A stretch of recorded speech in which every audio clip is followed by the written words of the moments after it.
savez, le problème, c'est qu'en Occident, à l'heure actuelle, on ne fonctionne que sur la peur. Hein. Je m'amuse à écrire chaque mois sur des alicaments, sur tout un tas de fruits, et la dernière fois, la banane, etc. Si je mettais bout à bout toutes les peurs et les angoisses des gens, d'abord, ils ne mangeraient plus rien, mais plus rien du tout. Et puis, ils ont oublié une chose, c'est que notre corps a une capacité d'adaptation et d'auto-guérison extraordinaire. Mais que la peur est le pire des virus que l'on puisse ingérer, inculquer aux gens.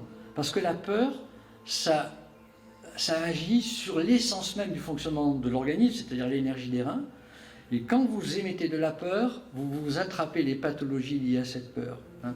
Quand vous n'avez pas peur et que vous êtes sûr que vous allez avoir une bonne énergie des reins, eh bien votre corps s'adapte et s'auto-guérit, et heureusement depuis fort longtemps. C'est pour moi une question centrale, parce que l'humanité aujourd'hui, tout ce qu'on voit autour, c'est vraiment pour fabriquer de la peur, mais la question fondamentale, c'est comment peut-on s'en sortir de la peur? Qu'est-ce qu'on peut faire dans la réalité réelle de notre vie le jour au jour pour traiter, pour dissoudre, pour aller au-delà de cette peur? Parce que je pense que tout le monde constate plus ou moins qu'on est habité par des peurs. Mais quoi faire pour aller au-delà? Alors, d'abord, une chose, depuis pas mal de décennies, on vous fait croire que dans toutes vos pathologies que vous pouvez générer, vous êtes des effets et non pas des causes. Je m'explique. On va vous expliquer que vous êtes allergique parce qu'il y a le pollen, parce qu'il y a tel ou tel type. Dans une conférence, je m'étais laissé aller et je lui dis, mais si vous connaissez vraiment la médecine chinoise, même la belle-mère peut être une cause d'allergie. Tout peut être allergique. Hein. Oui, ça c'est sûr. C'est à partir du moment où vous générez ce que l'on appelle une stagnation de sang et d'énergie au niveau du foie en médecine chinoise, qui est la cause première d'apparition de chaleur le long du méridien, justement de la vésicule biliaire qui se trouve au niveau des sinus. C'est cette cause première qui va faire que les causes externes peuvent avoir une action sur nous. Alors qu'en Occident, on va expliquer qu'il y a le pollen, on va se protéger, on voit de plus en plus des gens qui ont des masques, etc. Ce sont des effets et pas des causes. Alors après, on va leur expliquer que en tant que cause, eh bien, il va falloir qu'ils mettent en place ce qu'on appelle une politique d'égoïsme salvateur, c'est-à-dire s'occuper de leur propre corps. Pas devenir nombriliste, surtout pas avoir peur, parce que par rapport à ce que j'ai dit tout à l'heure, la peur n'était que une cause d'affaiblissement de nos défenses immunitaires, de notre batterie des reins, etc. Mais tout mettre en œuvre tout au long d'une journée pour pouvoir redonner au corps cette capacité de s'auto-guérir et de s'autoréguler.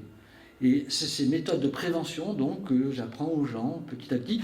C'est ces méthodes de prévention que nous avait appris notre maître parce qu'il considérait que nous, en tant que praticiens, on n'avait pas le droit de tomber malade pour être crédible vis-à-vis de nos patients. Bon, j'ai 63 ans, ça fait... J'ai pas de douleur, j'ai pas de cervicalgie, j'ai pas de douleur au genou, strictement rien. On sait tout ce qu'il faut mettre en œuvre tout au long de la journée, sans pour autant